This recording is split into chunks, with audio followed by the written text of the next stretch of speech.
constitutional plan. With a voice like thunder and a heart full of grace, he's calling out the lies right to their face.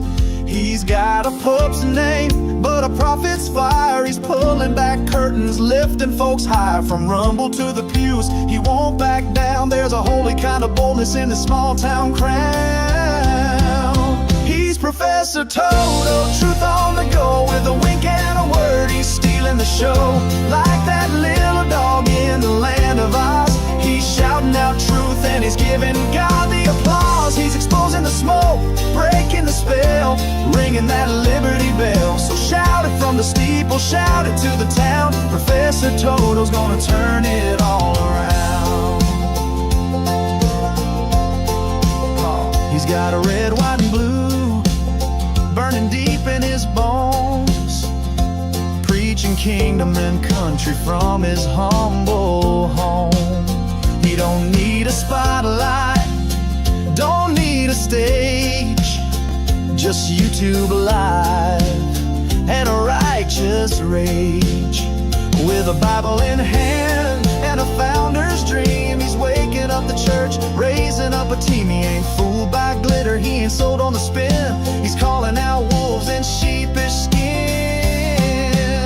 He's Professor Toto, truth on the go. With a wink and a word, he's stealing the show.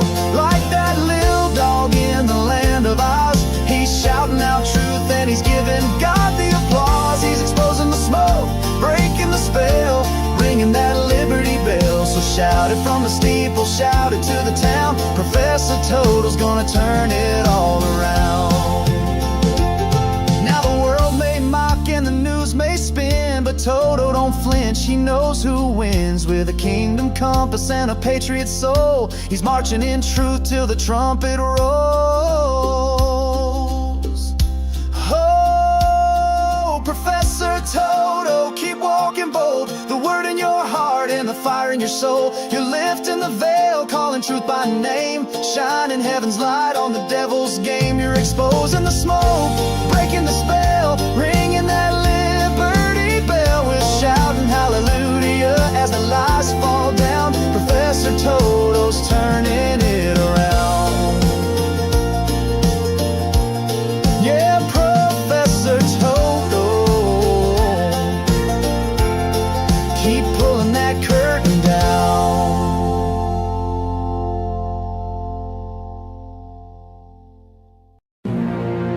In the far distant land of common sense, a place where we all once lived, you'll find the Conservative College with Professor Toto. It is here where the foundational principles of our great republic are still taught and true patriots are still educated in the hallowed halls of this school of hope.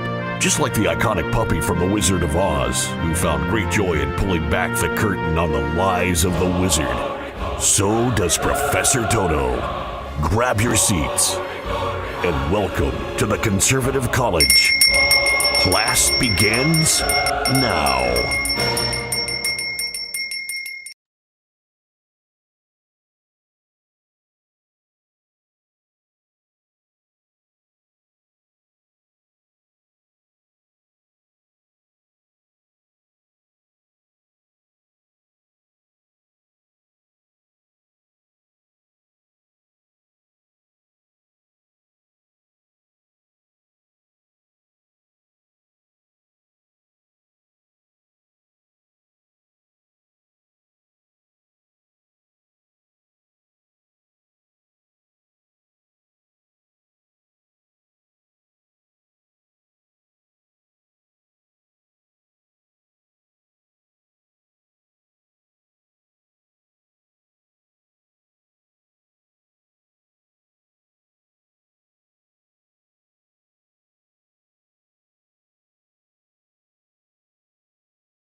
So let's change microphones.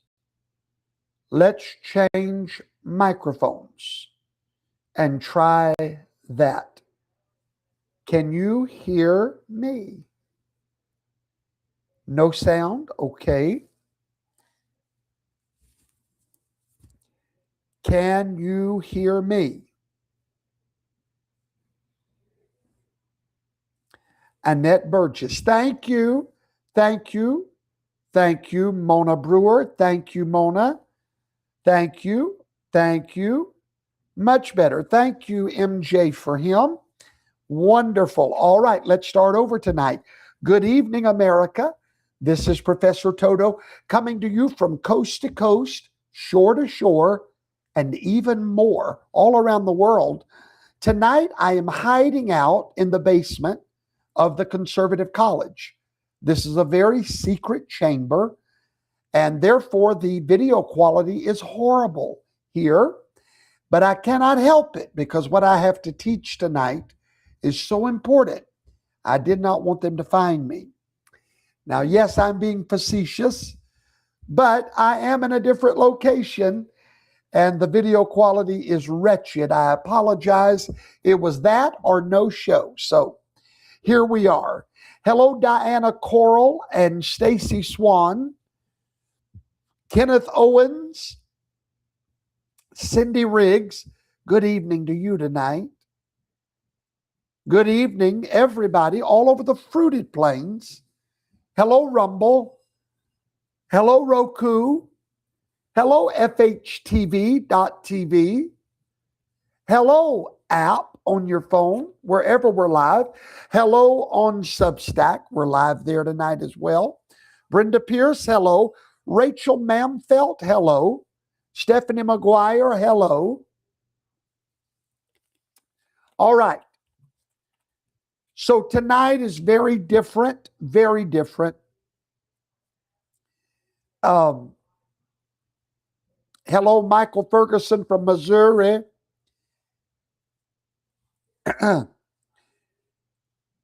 From Barbados, Beverly Armstrong. Good evening, Beverly. Frankie Stone. All right, here's what we're going to do tonight. My voice is very weak. I preached all weekend, Tennessee, Virginia. And so my voice is weak, but I have a lot to say. So here's what I need you to do tonight. I need you to let me bypass all of the Land of Oz breaking news announcements and let me get straight to the monologue tonight, because I don't know if my voice will hold up for an entire 2-hour show. Tonight is Iran. Okay? We have a lot to talk about, a whole lot. If you have not read my Substack blog concerning the deal Donald Trump made with Iran, you need to go read it immediately. Contained within that blog is a lot of great information. Christy Martin, I definitely will. David Houston, good evening.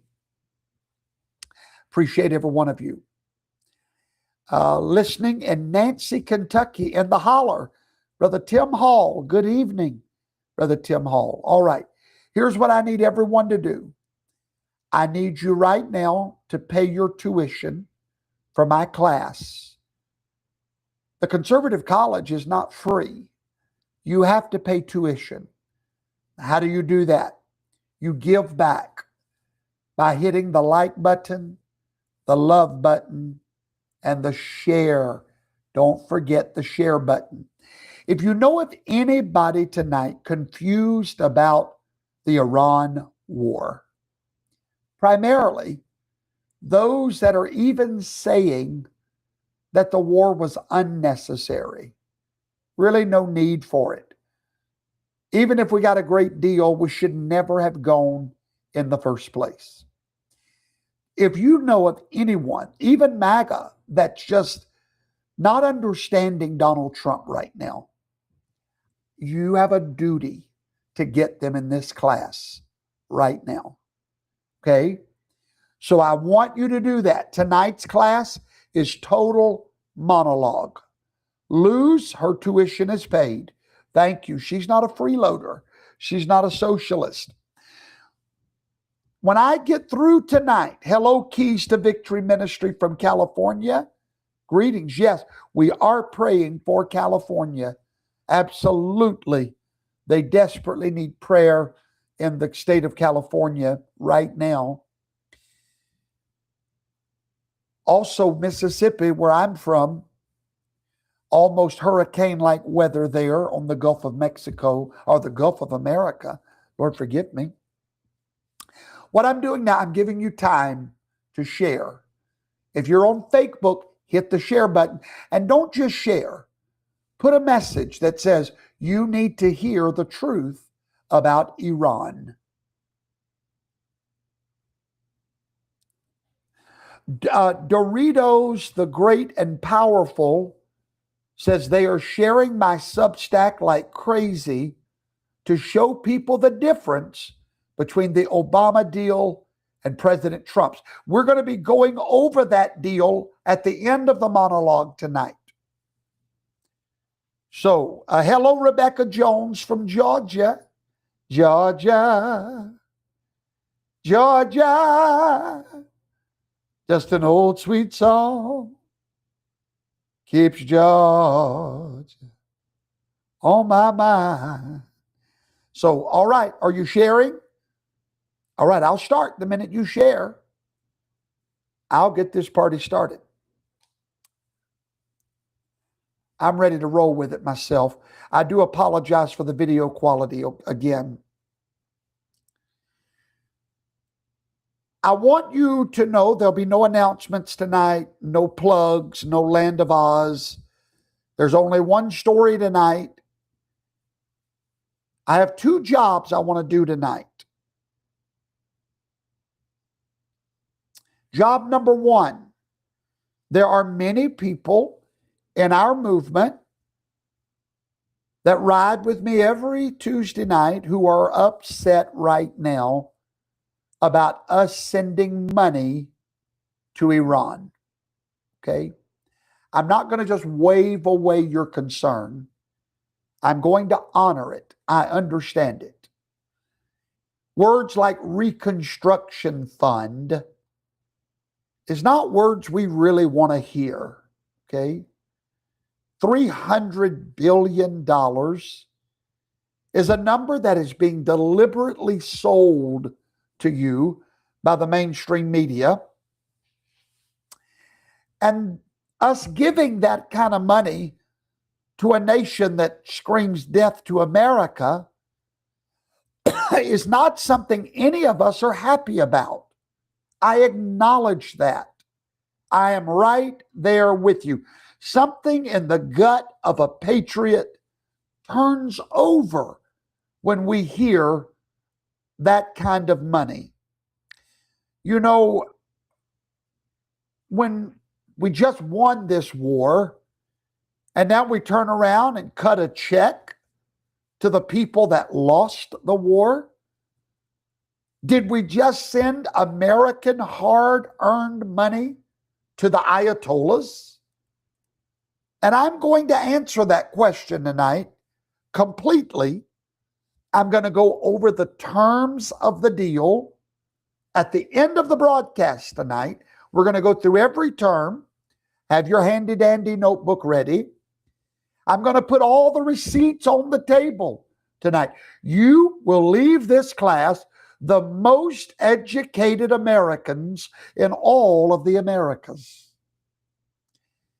I'm going to destroy the lie up front. The United States of America and President Donald John Trump is not sending one penny of American taxpayers' dollars to Iran. Write that down. Tell it to everybody on your job, everybody in your class. Let them know it's a lie. Not one penny, of this reconstruction fund is coming from the coffers of United States taxpayers. That's undebatable. No one can debate it. The money is coming from somewhere else. Where is it coming from? From the neighborhood of the Arabs. President Donald Trump, in his genius, in his stroke of genius, in his art of the deal, did this. He understood that the only way to get Iran to keep their promises was to release money to them every time they did. However, he was not going to release your money to them. So he went to their Arab neighbors and took up an offering. Just like a preacher, he brought the offering pan and went to all the Arab nations and collected $300 billion for the good people of Iran, whose nation has been destroyed because of their leaders that they hate. So he raises an offering for the church, if you will, and tells Iran, every time you keep one of these promises, I'm going to release the money to you that your neighbors are paying. Ladies and gentlemen, I just explained to you how this reconstruction fund works. Not one penny of American dollars is going to Iran. Okay? So I'm going to talk a lot more about it later tonight, but I wanted to destroy that lie right up front. Okay? So anyway, at the end of tonight's class, we'll go over the entire agreement. We will talk honestly about the terms for peace. And we will do that in detail. But before I go there tonight, I want to go somewhere else. To me, it's somewhere more important than the terms of the peace deal. And before we get into all the minutiae of the peace deal, I want to destroy a lie that if you don't destroy this one, you cannot destroy the others. It's just like the Word of God. If you truly want to develop good doctrine, you have to go back down to foundational doctrines. Make sure you have those correct. And it's the same way on this Iran war. We're going to deal with the question tonight. Okay, so we have a peace deal. But was the war even necessary? That is my job tonight, to find out if this war was necessary. Because if I cannot make you understand why this had to happen, then no amount of explaining the deal or the terms of the agreement will satisfy anyone. Because you'll nod along and say, okay, they're going to get money from their neighbors, okay. But that knot will still be in your stomach. Even though the money's not coming from us, they're still getting money. And that knot will not loosen. Because until you understand the why, you will go crazy trying to figure out the how. The why is the foundation of understanding the Word of God. Understanding the Iranian peace deal must begin with a question and an answer. Was the war even necessary? Because the deal that Donald Trump has struck only makes sense, and the money will only make sense, and the terms will only make sense once you, my friends, and a few of my enemies understand the size, the magnanimity, the elephantineness of the danger that deal was built to end. Did you follow me? Until you understand the elephantineness of the danger, then you cannot comprehend and settle in your stomach the terms of the deal. First, we have to talk about the disease, not the cure. The cure is possibly this peace deal, but there is a disease that if you do not focus on the disease, you will not be impressed with the cure. If we don't do it in that order, then the cure looks like madness. This so-called peace deal, you can tear it apart in so many different ways if you don't grasp the disease that has been cured. And my job tonight is to make you look first at the disease. Quit talking about the terms of the deal until you're fully convinced why there had to be a deal. Your job tonight is to move under the agreement and find why there had to be agreement. So here is the road that you and I are going to walk down tonight, step by step. I'm going to lay out the receipts for you. 40 years of receipts are going to be laid in your lap tonight. As a student of the Conservative College, it will be your job to lay those receipts side by side. If you're taking notes, you'll write that receipt down. And now when you speak to your liberal friends and family, you can explain to them why the war was necessary. Tonight I'm going to prove to you beyond any argument that this war was not optional. The war that Donald Trump instigated was not optional. It was not manufactured. It was not a war of choice that somebody cooked up in a war room. And then, after I take you to the receipts tonight, I'm going to take you somewhere harder than the receipts. I'm going to walk you boldly into the future that almost was, the world that almost was, the world your children would have grown up in if one man at one moment had blinked. I'm taking you to that world tonight. And then, only then, after we go to the receipts and we go into the future and look at the world that almost was, only then can you finally see the whole picture. And then we can talk about the peace deal. All right? I'm going to put it in black and white tonight. So go pour yourself something warm to drink. Turn off all the other voices in your room. Tell your wife to quit gossiping on the phone. Tell your children to quit arguing.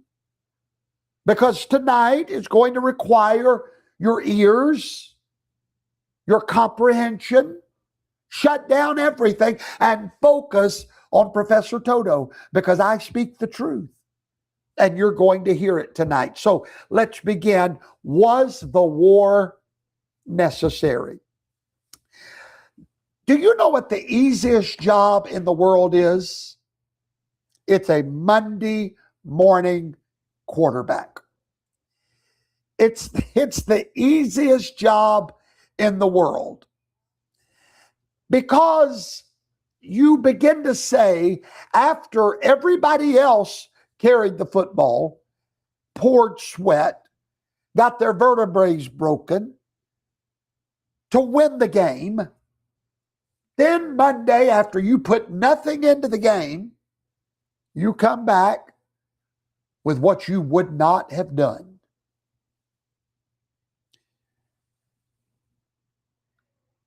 The very victory that you sneer at, that the media is sneering at today, the victory in Iran, they're sneering at the very thing that handed them the safety to sneer. Their comfort, everyone that's second guessing Donald Trump today, that comfort to do so was just purchased. And the men tonight on every news channel and the women that are screaming, Chuck Schumer, this war was not necessary, they are alive tonight. And they are comfortable. And they are free to say so only because somebody else refused to not act at the moment when it counted. So before they get to rewrite the history of a war that was just won, congratulations, President Trump and America, they are trying tonight on every news channel to rewrite it. So let's you and I, me and you, do the thing that they are counting on you to be too lazy to do. In this class, we're going to do what they did not think we would do. Because the case for the Iranian war, it does not rest on passion. It rests on a record. And the record is devastating. There is a new line that they are selling on CNN tonight. You cannot turn on a television without hearing the same version everywhere. There was never really a threat. This is the line. Iran was years away, decades even. The whole thing was manufactured, ginned up, and an excuse looking for a war. That is the line they are selling. We went and fought over nothing. Now, I want to be precise about what they're doing. They're not analyzing. This is not analysis that they're doing. This is amnesia. A convenient, sudden, total forgetting of everything that we all collectively knew to be true just 6 months ago. So no, you're not watching analysis on the news. You're watching amnesia. And actually, it's deliberate amnesia. But there's a problem with amnesia. The record of what Iran was actually doing is not hidden. It's not locked away in some classified vault that only the spooks can see. It's not a matter of opinion or interpretation or which channel you happen to trust or which podcaster you follow. It is 4 decades of documented, cataloged, inspector verified evidence sitting right now in the open files of the IAEA. Do you know what that is? The International Atomic Energy Agency. The IAEA, the United Nations own nuclear watchdog, not a MAGA organization, no friend of President Trump, and any honest man in the world can sit down and read these documents at the IAEA. So why don't we do that? Why don't you and I go to the hidden vault tonight at the United Nations, the IAEA, together, And let's turn the lights on, shall we? Let's walk in right now. Go with me. Now let's open the files and see what the receipts are. All right. So I'm reaching into the file now. You can't see me because of the wonders of the interweb. But I'm reaching, all my secretaries are pulling all the files right now, slamming drawers. And we're going to start at the very beginning. Oh, look, it looks like I have those files here. Oh, it's getting dark in this room, is it not? Oh, well, I didn't know it was so dark in here. All right, here, I found the files. Here we go. The files are on your screen. I pulled them for you. Oh, yes, I did. That's what Professor Toto does. Let's start at the very beginning and let's go in order. Okay? Now, if you have one incident, that might be an accident. Two might be coincidence. But when you have a 40-year pattern repeating itself decade after decade through war and peace and sanctions and deals, through hardline presidents, reformist presidents, that's not an accident. That's an intention. And there's something about intentions, my fellow Americans. Unlike accidents, they tell you what a man is going to do next. The late 1980s, the Cold War is winding down. The Berlin Wall is about to fall. And in that very moment, while everyone's eyes are looking everywhere else, the Islamic Republic of Iran begins building quietly a secret uranium enrichment program. How do they do it? They secretly import the equipment, the expertise, and where do they get it from? Pakistan and China. And above all, they get it from a man by the name of A.Q. Khan, Khan. He was the father of the Pakistani bomb. A.Q. Khan. You may want to do your research on him. He was a backroom peddler that sold nuclear weapons technology around the world. He sold centrifuge designs, enrichment know-how, the crown jewels of weapons science, and every bit of it, every centrifuge, every blueprint, every gram was hidden from the inspectors that Iran was legally bound by a treaty it had signed to inform those inspectors, but it did not do it. Now understand what that tells you. A nation that is behaving, a nation that has good intentions, they are not buying things in secret. If a country is building reactors for electricity, they don't hide them. They announce them. They invite everybody to the ribbon cutting. They invite the inspectors, come and look, see for yourselves. But a nation that hides its nuclear work in the dark, that smuggles centrifuges through a black market arms dealer like A.Q. Khan, that's not a nation building streetlights.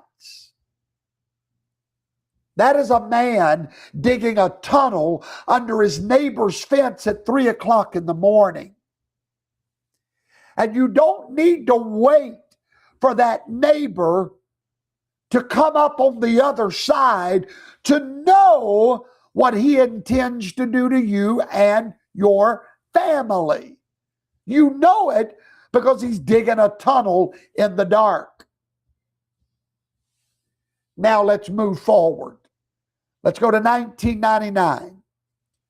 the Ahmad plan. Do you know about the Ahmad plan? You should. Anybody you talk to this week, throw that word, the Ahmad plan, up, okay? This was a power plant program. This was a warhead program. I'm sorry, it was not a power plant program. It was a warhead program. Coordinated, funded, organized. It was a government effort to build nuclear weapons. And here's what I want you to understand. We're not making this up. We're not guessing this. We're not inferring this. Because in the year 2018, in one of the most audacious intelligence operations in the entire history of espionage, a team of agents broke into a warehouse in Tehran in the dead of night. And what did they do? They walked in and walked out with 100,000 documents from the Iranian regime. Do you know what those documents said? If you know about the Ahmad project, you do, because it's all public knowledge. Oh, yes, these documents have been released. It was titled The Secret Nuclear Archive. That was the title of 100,000 documents. Iran was so certain no one would ever see those documents that they actually wrote their entire program down.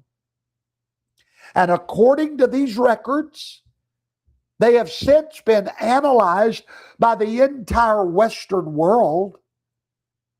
Their own paperwork, in their own language, in their own handwriting, spelled out their objective in cold ink. Here was the goal of the Ahmad plan: to build 5 nuclear warheads. Now, why only 5?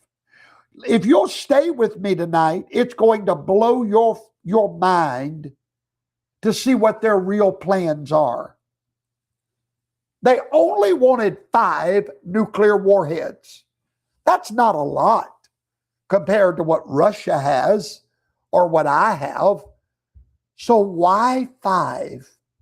Remember that, because I'm going to educate you tonight. They wanted to build 5 nuclear warheads, and each one would be in the range of 10 kilotons. Now, let me put that in perspective for you. That's about the same size of the bomb that vaporized Hiroshima. Okay? They wanted 5 of those. And then they specified how they would deliver those warheads. They would mount them on Shahab-3 ballistic missiles. Their whole plan is written down. And then out of those 5, guess what they were going to do with one of them? They were going to detonate this nuclear weapon in an underground test in the Iranian desert to prove to the watching world with the mushroom cloud that their weapons worked. 5 weapons written down, planned, and signed off on. This was an official government plan. Now, this is not Professor Toto's fevered imagination tonight. This is their own handwriting, pulled out of their own safe in their own warehouse. They wrote down their intentions, and they did the whole thing in secret, in direct violation of the Non-Proliferation Treaty that they themselves had signed with their own hand. You do not accidentally violate a treaty that you signed. You do it on purpose. You do it in the dark, hoping that no one ever finds that warehouse. Now, in 2002, a satellite company who was enemies of Iran found 2 facilities the regime had built in total secrecy and had never breathed a word of it to the inspectors. They found it with satellite photography. No one was ever supposed to know about these centers. The first one, the name was Natanz, Natanz. No one knew it existed. Oh no, even though they're supposed to report. You know, if you're doing it for electricity and you're doing it to provide for your people, you report that to the inspectors. They come in and look. Everybody's happy. But no. Natanz, nobody knows about. What was Natanz? A massive uranium enrichment plant. And where was it? Oh, no, not in the center of town. No, not readily available. You know, underground, beneath the mountains, and covered with air defense systems. Ladies and gentlemen, you do not bury a peaceful science project under the mountains with anti-aircraft guns. Now, there was a second location, I hope you're taking notes, by the name of Arak, A-R-A-K, Arak, I believe they call it. Now, what was Arak? It was not a uranium enrichment plant. No. It was a heavy water plant. A heavy water plant. Now, I want you to understand why heavy water is so important. Because they're counting, CNN is counting on you not knowing what that means. Heavy water is how you create plutonium. And plutonium is the other road to a nuclear bomb. So you need 2 doors, uranium and plutonium. How do you make plutonium? With heavy water. And those 2 locations were found in 2002. 2 separate roads to building a nuclear weapon. The uranium road at Natanz and the plutonium road at Arak. Both of them in the secret, deliberately hidden from international inspectors. In 2003, the international inspectors finally fought their way inside Natanz. What did they find waiting for them there? Not American inspectors, international inspectors. What did they find in there? You guessed it, highly enriched uranium. HEU. The material that no business, none whatsoever, should be near a peaceful civilian power program. The kind of material whose only purpose when you enrich it, is the core of a bomb. Let's go to 2006, shall we? Iran finally in 2006 totally dropped their pretense. They broke the IAEA seals. The International Atomic Energy Agency had put seals over Natanz because they found uranium. What did Iran do? They went and broke the seals. Physically broke them. They stopped complete cooperation and they restarted their enrichment program in the public, in the defiant view of the whole world. No more hiding. Now it was a dare. And the world responded. The world responded. They absolutely responded. Who was it? It wasn't Professor Toto, it wasn't President Trump. I'm going to tell you who it was. It was literally the United Nations that had to respond. And then came the Obama years, the famous deal. I'm going to tear that deal apart at the end of the monologue tonight. So I'm not going to talk about it right now.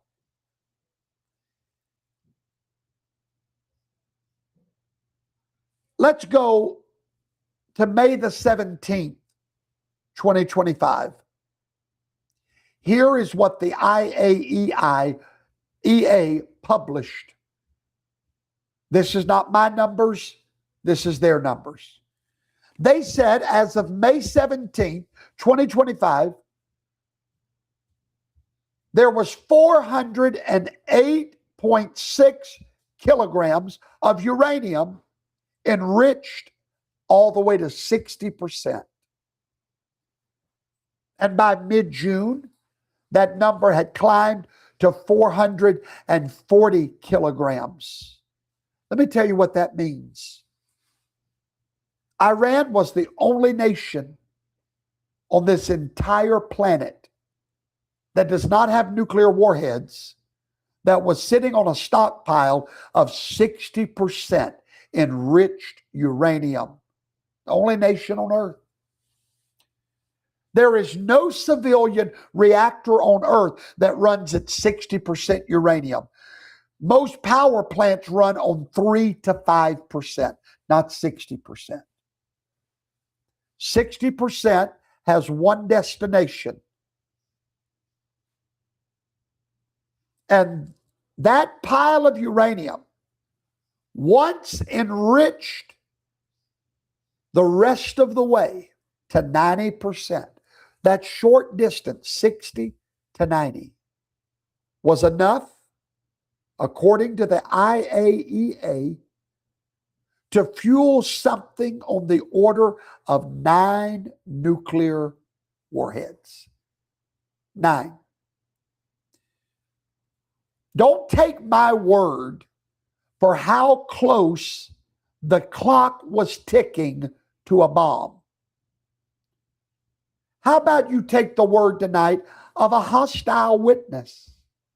Because the clock was ticking just like this. The clock was ticking.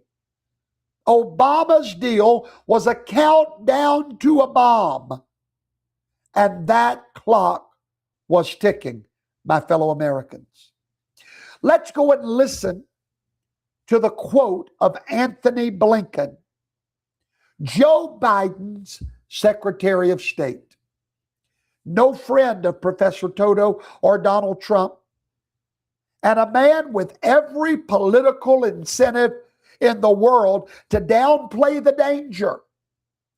In July of 2024, Secretary Blinken stood up at the Aspen Security Forum in front of a camera and admitted these words, that Iran's breakout time from 60 to 90%, the time that it would need to produce enough fissile material for a weapon was, in his words, 1 or 2 weeks, not months, not years.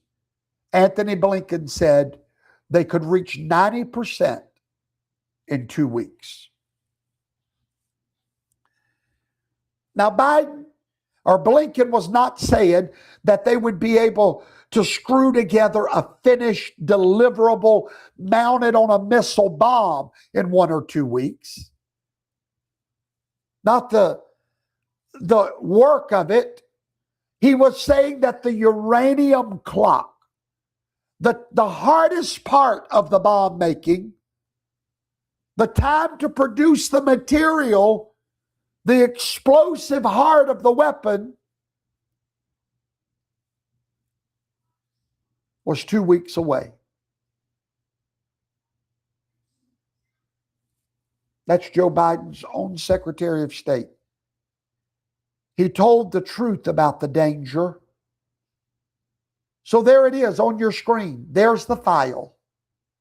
Was this war necessary? I have pulled out the files of the IAEA. And it reads the same on every page, in every decade. Hide, deny, get caught, and then promise to stop, and then start all over again.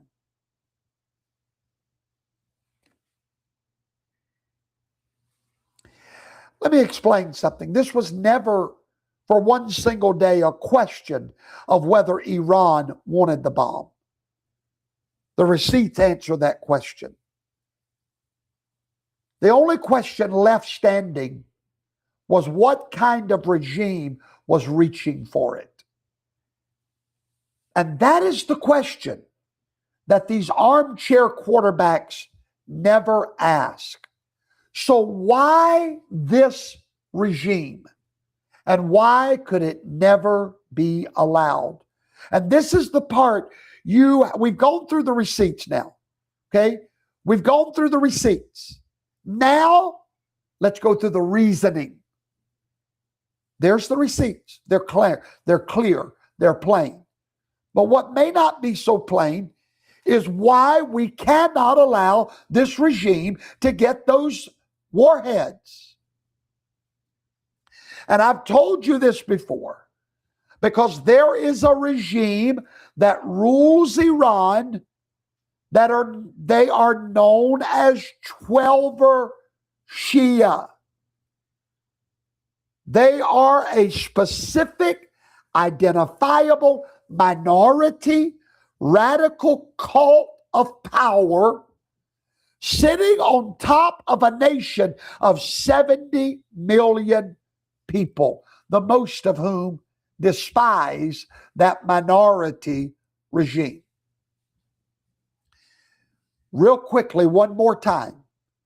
What does this regime believe that makes it impossible for them to ever have a nuclear warhead? Why can every other nation have one except them?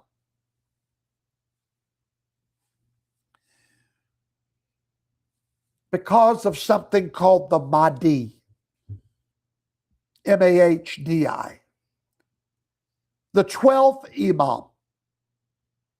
Their Bible, the Holy Quran, or unholy, however you want to look at it, they teach that there was a boy who, much like Enoch, disappeared. He went into what they call occultation, a miraculous hiddenness, more than 11 centuries ago. In the 9th century, they say that this 12th Imam did not die, but he remains alive and hidden miraculously to this very day. This is the belief of the Iranian regime that rules presently. They believe one day this Imam will return. He will emerge from the hiddenness, the occultation, and he will impose Sharia law and rule decisively over the entire earth. Now, I want you to hold that for a moment, because that belief is held in their very heart. And it is that strain of religion that rules Tehran. And here's the reason it changes everything about the math of a bomb. There are factions within that ruling clerical leadership who teach something more. They teach that the Mahdi's return, the 12th Imam, can be hastened or shortened. They don't have to wait for their Messiah to return. They can speed up the clock. They can bring him quickly by their action. And what would hasten his return? In their teaching, a third world war. Now, for anybody that follows my ministry, you understand I teach about the twin spirits. There was always a Cain and an Abel. There's always a Christ and an Antichrist. Well, this 12th Imam sounds a lot like our Christ. He's also going to return and rule the world with a rod of iron under the Torah. Well, this is their dichotomy. But the only difference in them and us, we also believe that our Messiah will return during the Third World War. You can find that in Matthew 24. But they believe they can speed it up. We believe no man knows the day nor the hour, and it's all in the Father's timing. That's the difference. But imagine if there was a Christian cult that believed the same thing, that they could bring Christ back. Just start World War III. That's all you have to do. They believe in the next global chaos, the apocalyptic war, that it would bring their Messiah back to them. As the world burns, that hidden Imam could step towards emerging from the shadows. Or it doesn't even have to be a cataclysmic war. If they put themselves in a position to hold the world hostage, they can bring the Imam back to establish Sharia law because they control the world.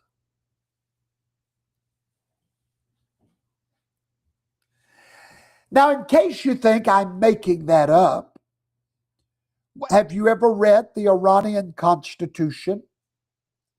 The one that was ratified in 1979. It gives a charge to the Revolutionary Guard, just like our Constitution gives a charge to our military to defend the Constitution, foreign and domestic. Well, they charge their military with something totally different. I'm going to read it to you. It commissions the Guard with the mission of extending the sovereignty of Allah's law throughout the world. Throughout the world. That's not Professor Toto, me interpreting or inferring. That's their constitution. That in their founding documents, their goal is to increase the sovereignty of Allah's Sharia law throughout the whole world.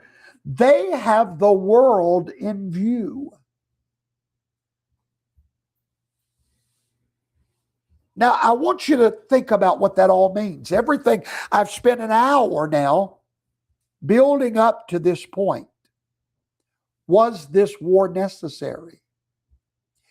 For those of you that are Monday morning quarterbacks with a carnal mind the size of a nickel, all you see is numbers. But Professor Toto sees behind the curtain. And I'm trying to get you to pull the curtain back now and see why this war was necessary. Because every single standoff in the history of the world Every single one between Russia and America, any standoff always finds a solution. Do you know why? Because of nuclear power. There is one premise that has held the entire world back from the Third World War, from the edge of fire. For 70 years, there has been something that's kept us from confrontation on a large scale. Here's the premise: that the other man, no matter how evil he is, how much you hate him, that man wants to live.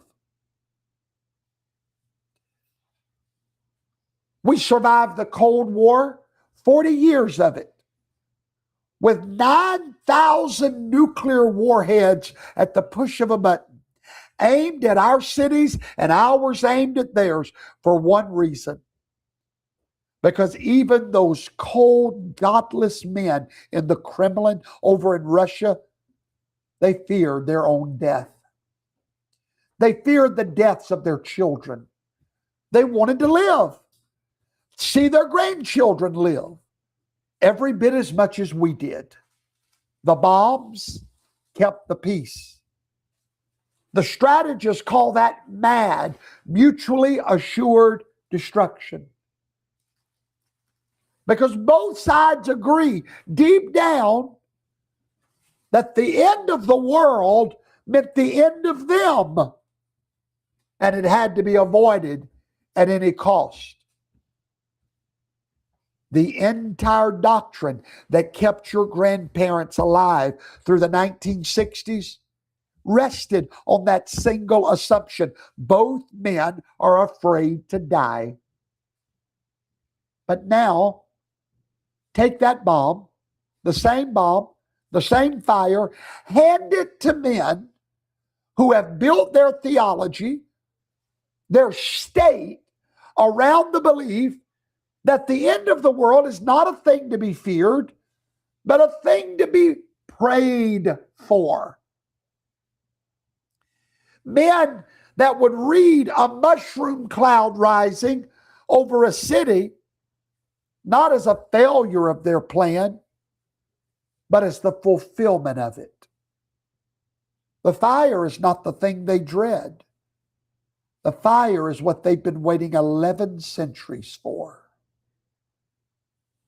And in that moment, every lever of deterrence that has kept this world alive for 70 years snaps clean off in your hand. You cannot threaten a man with the very destruction he's praying for. You cannot deter a regime that reads the end of the world as the dawn of its kingdom. Mad only works on those that are not mad. And that is why Donald Trump repeats over and over, Iran will never have a nuclear war, a nuclear warhead under my administration. Not for a single day. And that's the reason that every president before us, Democrats and Republicans, all agreed Iran cannot have it. They all saw the danger. Every one of them. They all said the right things. They looked gravely in the camera with the flags behind them. But seeing the danger and dealing with the danger are two different things entirely. For 40 years, the whole tragedy of American foreign policy all saw it coming, but was not willing to stop it.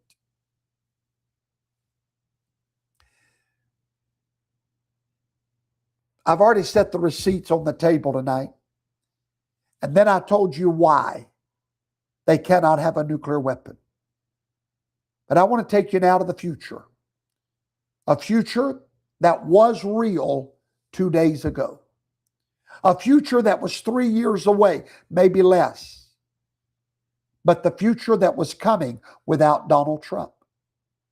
The one that was already on the road toward us if no one had stepped in the path and stopped it. Walk into the future with me for a minute. Imagine, because you would have lived there without Donald Trump. It's an ordinary Tuesday. A few years from now, you drop the kids off at school. You're running a little late. You complain about the price of eggs at the store. You listen to the radio as you drive to work. It's an ordinary day, like 10,000 days before it. And somewhere on the far side of the world, in a country that you can't even find on a map hardly, a regime that spent 40 years warning America has a weapon now. I want you to go there. Of that nation that now has their 5 nuclear warheads. Not just any nation, but a nation that wants to die.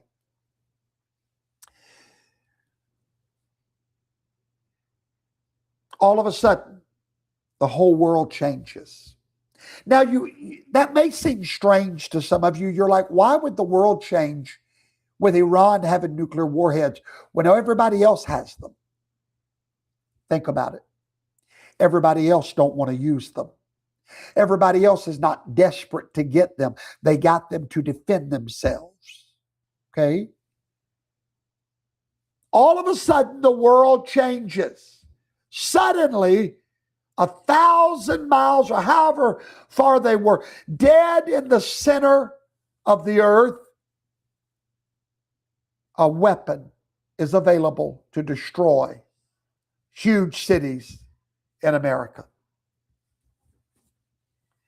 In that future, the world that almost was without Donald Trump, the men in Tehran, this is where I've really been trying to get all night. The men in Tehran would never need to use a nuclear weapon. Now you're all thinking, so what? They get 5 nuclear warheads. We'll just send nuclear warheads back and destroy them. No, it doesn't work like that. Because they would never use those warheads. They only need to have them. Now think this through. Every demand that Iran issues today, we laugh at. But if they had 5 nuclear warheads and they make a demand, we don't laugh anymore. Because their demand is now backed by a mushroom cloud. Every act of terror that they sponsor, whoever they go and destroy with Hezbollah attacks Israel, you cannot touch Iran. There's no more touching. If you would have gone in and blew up their bunkers when they had nuclear weapons, what would have happened? They now become untouchable. This is the point of my entire lesson tonight. Why the war was necessary. Iran can never be empowered in their demands. Because who is going to strike back at a nuclear power? So if they want to close the Strait of Hormuz and choke off the 1/5 of the world's oil supply, who's going to stop them?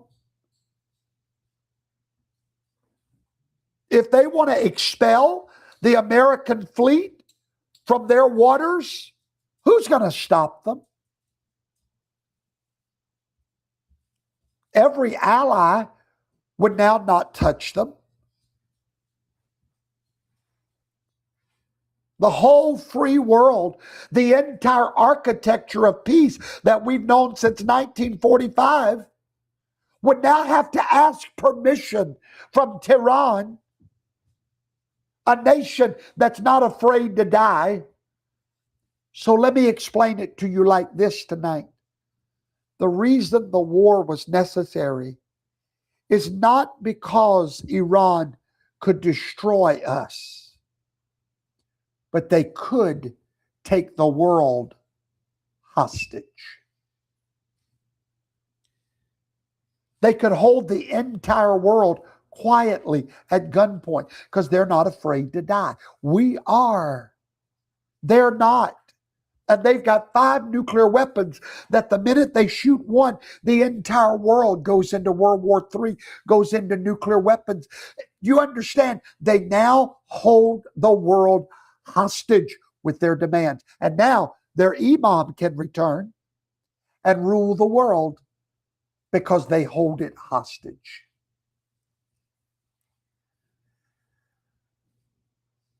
This is the future that was on the table days ago. This was not some distant road that we might have theoretically stumbled on someday down the line. No, that was the road we were already driving down. Our headlights were off. Our foot was on the gas with the clock reading 1 to 2 weeks. Your children would have grown up under that threat in a more frightened world, a world where freedom is not seized, it's surrendered. It's negotiated downward. Year by year, trading away to a doomsday cult that holds a deliverable warhead over the head of every free nation on earth. Now, here's the cruelest part of all, the part that keeps me up at night. They would never even have known what it cost them because they would never have known any other way of living. You cannot mourn a freedom you never got to taste. You cannot grieve a world you were never allowed to see. They would simply have thought that fear was the price of being alive and never known that they had been robbed. So with the people sneering on television tonight, do you truly understand what's been prevented? Because the catastrophe that is stopped never leaves behind a monument. It holds no funeral. It generates no headline. The disaster that does not happen is the single most thankless thing in all of human politics. Nobody's ever built a statue to the fire that was never lit. Nobody carves a marble monument to the city that was never struck. Nobody reads aloud the names of the children who were never orphaned. Nobody holds a moment of silence for things that stay ordinary. But that was the future on the table. And the only reason your next year will look like this year, the carpool, the radio, the price of eggs, is because one man stepped boldly into that future and shut the door and bolted it before you or your children ever had to walk through it. The one man that would not pass it down the line. For 40 years, that threat was named and managed and negotiated and studied to death, and all the while it kept growing. President after president, all cowards. Not one of them was willing to be the man that actually ended it. You know why? Because ending it meant absorbing everything that comes with ending it. The blame, what Donald Trump is getting today. He stepped in and absorbed the future. And there's only one reward for that. Blame, risk, Monday morning quarterbacking, screaming. It's always easier. It's always safer. It's always more comfortable to manage it 4 more years. And just press that file across the desk to the next president. But one man refused to pass it down the line. One man looked at 4 decades of documented lies. He looked at the clock ticking toward zero by Biden's own Secretary of State. He looked at the nature of the men that were holding those centrifuges, the men with apocalypse written into their Constitution. And he understood the one thing that all the men before him refused to accept.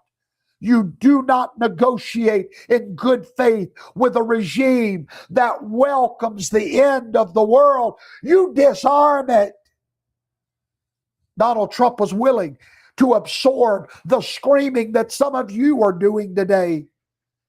The Monday morning quarterback, the manufactured outrage, the wailing and gnashing of teeth of every gilded capital of Europe. To do the hard thing, the thankless thing, the thing that 6 presidents before him had known needed to be done, but could not bring themselves to do it. Cowards, every one of them. So I ask you again, now that you've seen the whole board, was the war necessary? The receipts say yes. The files say yes on every page. The clock was ticking down, screaming yes. The theology of these evil despots said yes. Because there's only one thing in the world more dangerous than a nuclear bomb. When they get in the hands of men that are not afraid to die.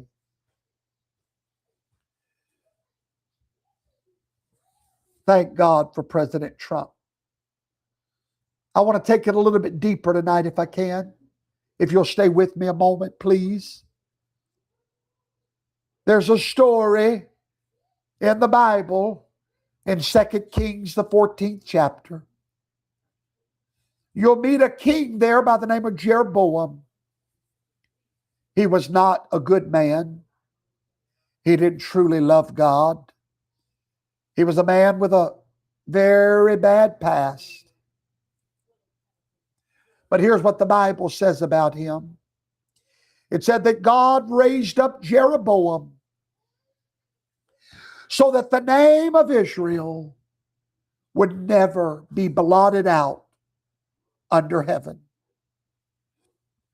By the hand of a man, God stopped the obliteration of Israel. America is end time Israel. And God raised up a man that ensured that we would never be blotted out, our name, from under heaven. God is in control. And even Donald Trump doesn't understand why he fought this battle the way he did. But there was one man that stood in the gap. Make no mistake about that. He stood when all before him failed. But it was Yahweh that set him there. Put it in his heart to do the thankless thing. To stop Israel's name from being blotted out from under the heaven. Now, if you'll give me a 30-second break, I'm coming back to break down the deal for you, line by line, so you can understand what just happened. God bless you. I'll be right back, children.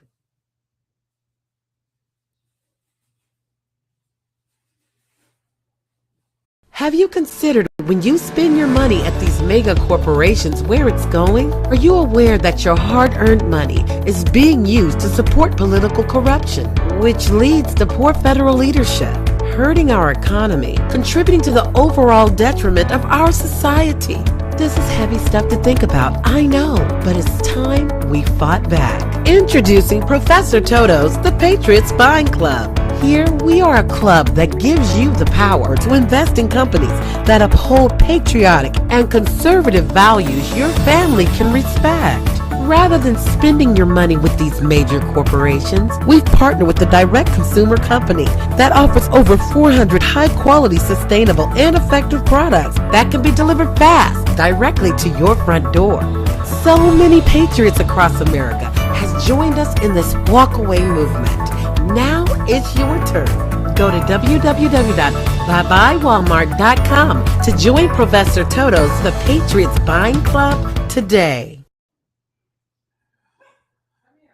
All right, here we are. And again, I apologize for the quality of the video tonight. It is what it is. Hopefully the information will get through. Let's talk about the deal that was just made. Now that we've answered the question, was the war necessary? Of course it was.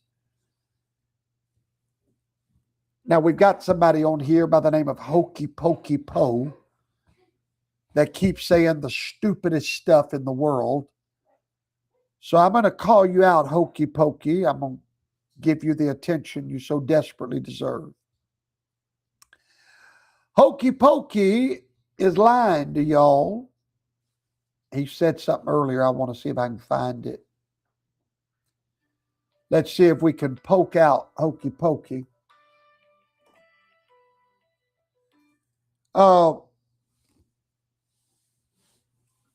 Anyway, all right. He said they get billions for reconstruction. You're right, Hokey Pokey, but not from America. Not from me or any American citizen. The citizens of Iran did not ask to be destroyed. The citizens of Iran, many of them are great people. Their nation has been devastated by a regime that is a minority of idiots. We have a president that says, now I want to help you rebuild what had to be destroyed through no fault of your own. But I'm not going to pay you that money, and neither is America. I'm going to go to the Arab neighbors, and they are going to give you the money to rebuild. Okay? And that's something very important that you need to understand tonight. In 2015, Barack Obama sat down across the table from the scorpion called Iran and made a deal with the scorpion. In the year 2026, Donald Trump pinned its tail to the wall. And we're going to talk about the difference in those two plans tonight, because they're going to tell you all over the news that those two deals are the same thing, that Trump simply slapped his name on Obama's old deal and called it new. That is a lie. And like every effective lie, it works on people who never actually sat down and listened to Professor Toto. So we're going to do the thing that they don't think we're going to do.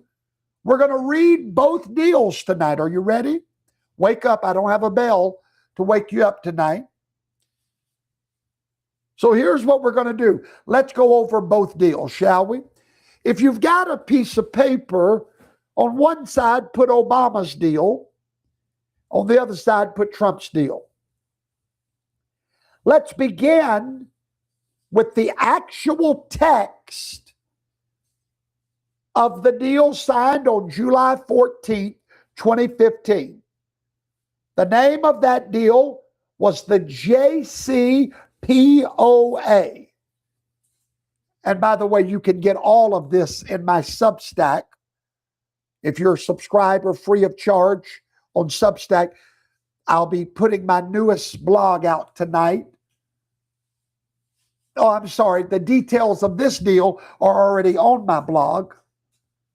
It's free of charge. Go to Substack and look for Professor Toto and subscribe.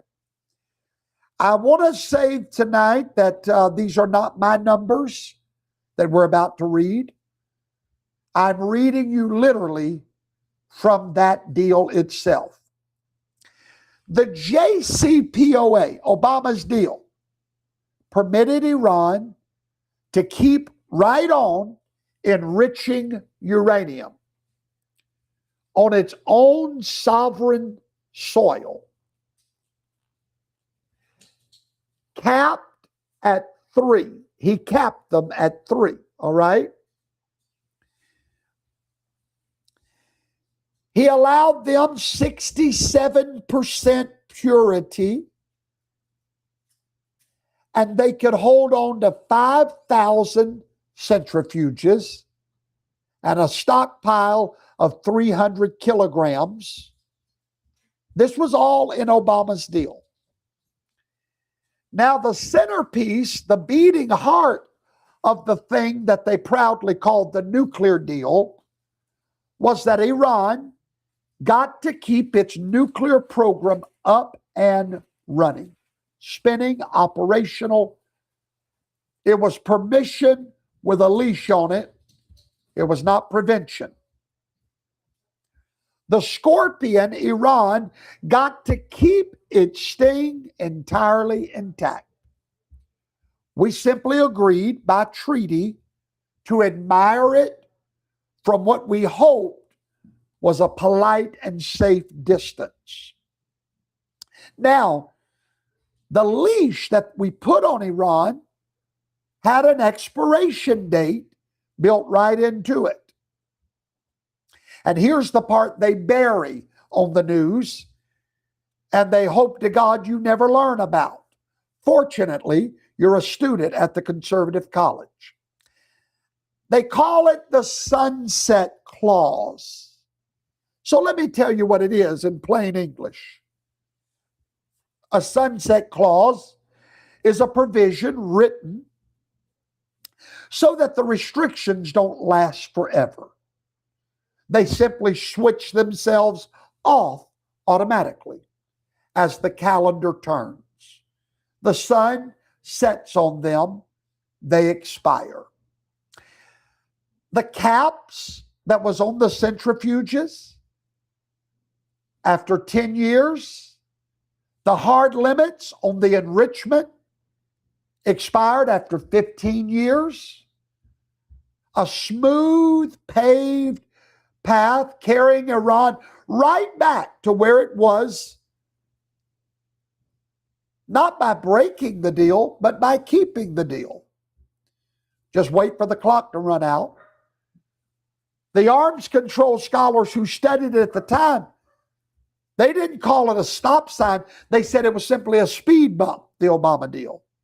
You slow down for a moment, and then you accelerate right through to the other side. So the deal from Obama, it did not stop the bomb. It scheduled the bomb. Keep that in mind. Obama's deal was a countdown to a bomb. It put Iran's nuclear weapon on layaway, and it called the down payment peace. By 2023, Iran's stockpile had blown past more than 12 times the level that deal permitted. And the breakout clock had collapsed all the way down to 1 or 2 weeks. That is not a deal that failed in some theory on a chalkboard. That is a deal that failed in front of our own eyes in the real time on the very clock it had set for itself. And then there was the cash. We arrive now at the very heart of tonight's worry. Everybody's talking about the money. Hokey Pokey is talking about the money. The reconstruction bomb. Everybody's talking about the money. Because Obama did not merely permit the enrichment and schedule the bomb, he paid for the privilege of doing so. I need you to hear that. So Obama creates the deal, tells them in 2031 they can have their bomb. And then he pays them off to keep the deal. He released billions upon billions in frozen Iranian assets, lifted the sanctions that had taken decades to build. And this is the image that I want you to hold in your mind, because it's the key to everything we're going to talk about tonight. In January of 2016, the Obama administration physically airlifted $1.7 billion to Tehran. The first installment, $400 million of that was paid in foreign physical currency, cash stacked on wooden pallets, loaded on an unmarked cargo plane, flown in Tehran in the dead of night, on the very same day that Iran released a group of American hostages it had been holding. Pallets of cash on an unmarked plane in the dark. And then they stood at their podiums and told us with perfectly straight faces that it was not ransom. It was just a coincidence of timing. The Treasury Department confirmed that literally $1.7 billion was paid out in hard cash, besides all the money we unfroze. Then we give them cash. Now that is the deal they want you to believe Donald Trump simply went and copied. Now hold that picture in the front of your mind. Wooden pallets, unmarked plane, runway lights on the Tehran airport, hostages walking free as the cash rolls off the ramp. Let that image burn in your mind. Because right now I'm going to show you the total opposite, okay? On the other side of your page, Trump's deal. What happens to every single pillar of Obama's deal the moment Donald Trump sits at the table? There's no path to a weapon. Wake up, America. When you tell me that Trump's deal is the same as Obama's, no. Obama's was the path to a bomb. Trump's deal is the path to compliance. Totally different. Obama blessed enrichment. And then they would have permanent sovereignty, and Iran could keep it forever. Trump's framework slams the door and bolts it shut. The path that is even contemplated is civilian level only, low enrichment for power generation, if any at all. Yes, Donald Trump has agreed to some enrichment. But Obama agreed to 67% purity.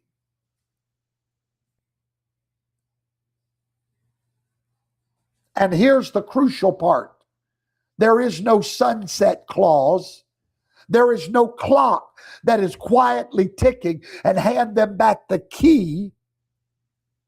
One deal, Obama's deal, handed the Scorpion a working program and a stopwatch.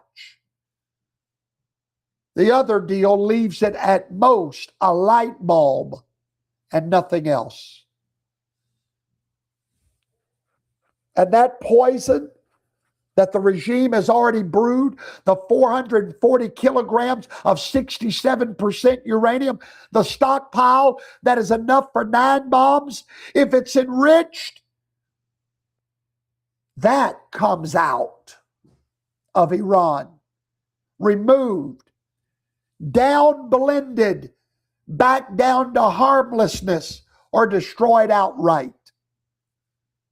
Now, some of that is buried under granite mountains, a skyscraper deep, in facilities the regime smugly believed no power on earth could ever reach. And here is the thing to make an American sit up a little straighter tonight.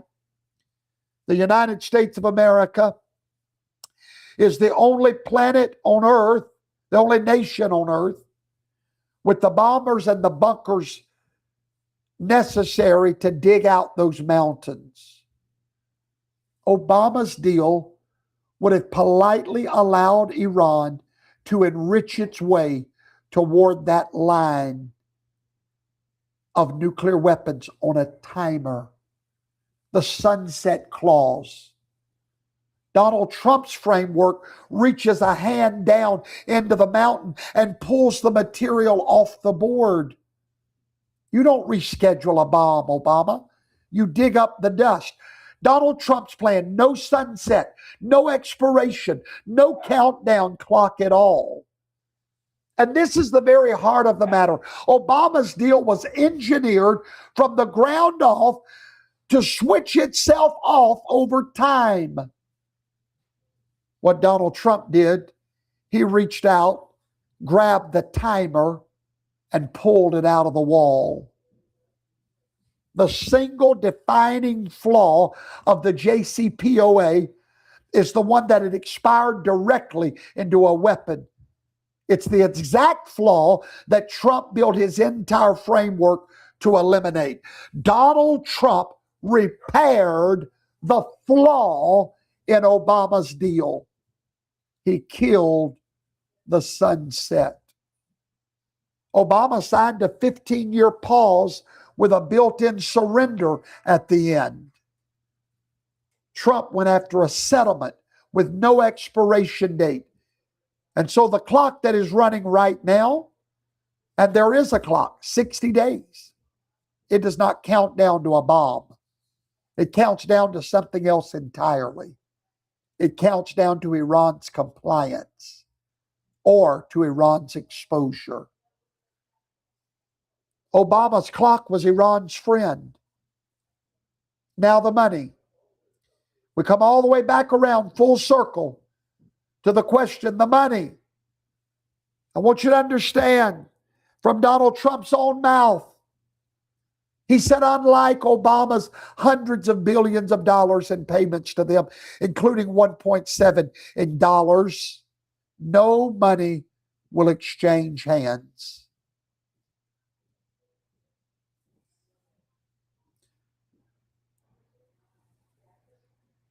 What about the Reconstruction Fund? Money to rebuild the very things we just finished destroying. Where is that money coming from? Not us. Not us. It comes out of the Gulf. It comes out of the deep pockets of the Saudis, the Emirates, the Qataris, the neighbors who spent years begging the United States of America to handle this regime for them.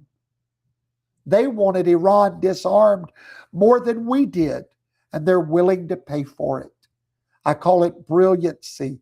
I call it a God thing. And ladies and gentlemen, you need to know the truth because it will set you free. You have just witnessed the end of the world that almost was. And I hope I've helped you to understand what's really going on. God bless you. Thank you for joining me tonight. Good night, everybody.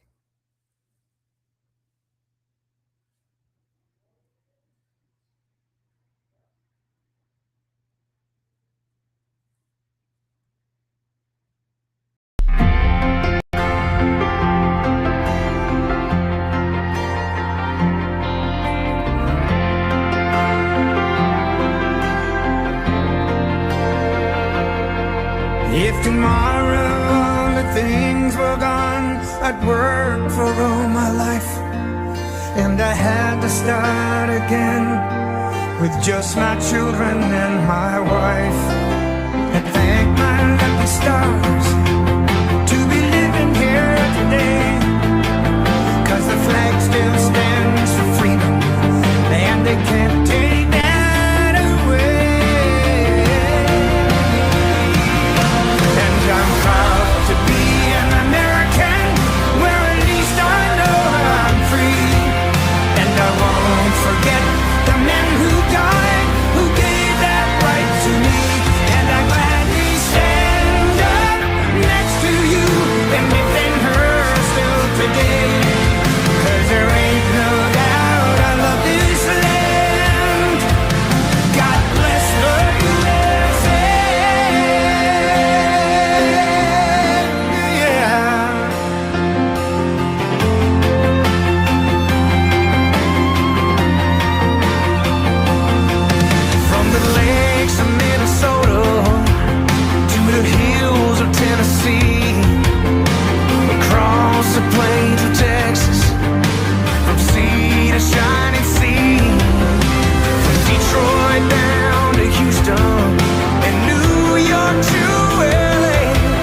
supposed to meet with my guy here at 9. I'm driving on my way to the house right now, so Well, listen, hopefully we can get it fixed tonight. you let But me, we're on it. I appreciate it. I'm thankful for you. And I've just, my website, searchthemessage.com, is the backbone of our entire ministry. So, Absolutely. It was going to be amazing. hey, And I like that. I like that. Let's get on it, my brother. Thank you for calling me. Absolutely. And this is my cell if you ever need anything. God bless you, son. Thank you. Absolutely, Pastor. And I'll keep you updated in an email tomorrow morning. I look forward to it being fixed soon. Yes, sir. Good night, Jack. Thank you. Have a great night. Bye-bye.